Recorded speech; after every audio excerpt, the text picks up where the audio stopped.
If you are a witchy, overwhelmed woman who often feels like you just don't know where to start in any area of life, well, welcome home because you are in the right spot.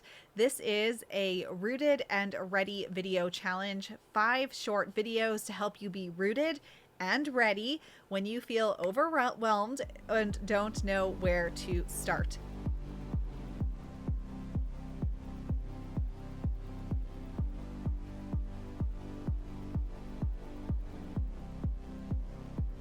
I'm Sarah, founder of the Sisters Enchanted, where I've been helping women like you to come home to themselves, the magic they were born with, explore their spiritual practices, and create more confidence, self trust, passion, power, possibility in their lives since 2016.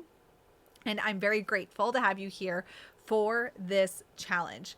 All right, if you missed videos 1 and 2, you're going to want to check back into those because in video 1, we started with some thoughts we might be having around productivity and worth. And that's important because when you feel overwhelmed, you might try to be more productive to prove your worth, which then makes you more overwhelmed, and it's a vicious cycle. And in video 2, we talked about getting rooted. It's a little bit about self-care, but truly about getting grounded and rooting. And that is important on this mission to break free from overwhelm, get unstuck, and stop feeling like you don't know where to start in some area because when you are rooted, you are tapping into security and stability and a foundation that can hold you as you take imperfect, beautiful, exploratory, curious action in your life and stop avoiding overwhelm. Well, today, if you've been around the Sisters Enchanted for any period of time, this is not new information to you, but it's part of our challenge. And if you're new here, welcome in. This is something you're going to hear from me a lot if you stick around. I want you to feel before you act. So we got clear on our thoughts around worth and productivity. We got grounded. And now we're going to tap into feeling. So much of overwhelm comes from this perception that we must do all of these things. But how do we know that they are to-do list items that are valuable to us, that mean anything to us, that aren't us just avoiding our inner worlds or trying to please other people through our actions?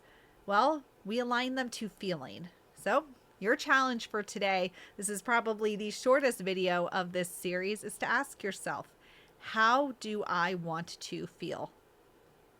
How do I want to feel? If you're not sure, you might want to go back to video 1 and 2, maybe do those again and give yourself some breathing room here. But how do I want to feel? And then what's an action you can take to feel that way? One action. Right there, you have an opportunity to get out of overwhelm and get started on something. And that something is the way you want to feel. That is the thing I will bring you back to again and again and again if you hang around with us here at the Sisters Enchanted. And hey, if you're in our Holistic Witchery program or our Enchanted Journey membership, if you read our Sunday newsletter, Stay Magic, then you've heard me mention that before. How do you want to feel, and what's one action you can take to feel that way? Right there, we are proving that your overwhelmed self that doesn't know where to start can decide one thing to start on. All right, y'all, I want to know in the comments, how do you want to feel and what can you do to feel that way? Something small, something super micro, something super manageable. And I also invite you to stay in possibility here, not to find all the reasons why it's not possible for you. All right, y'all, that's the challenge for day 3. Short, snappy, to the point, easy peasy. And be sure to check out those comments for any other resources we have for you and to catch the links for video 1 and 2. I will see you for video 4 of this 5-part series. And until then, stay magic, Enchanted Sister.